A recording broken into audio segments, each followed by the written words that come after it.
Hey everyone, welcome to our channel. If you are not receiving the verification code for WhatsApp, then there are several steps you can take to troubleshoot and resolve this issue. So let's get started. First thing first, make sure to download the WhatsApp app and simply tap on it to open.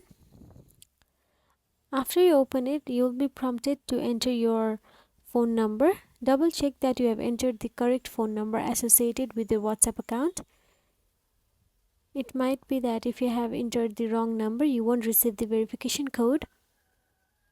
So after you enter your number, if you are not receiving the verification code via SMS, then try selecting the option to receive a call instead.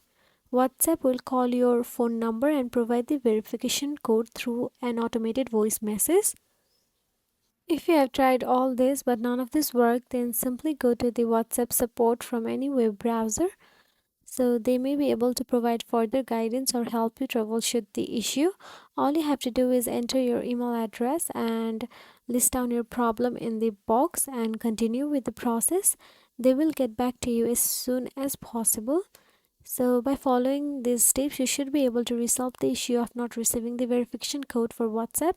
If you found this video helpful, please like, share and subscribe our channel, and thank you so much for watching.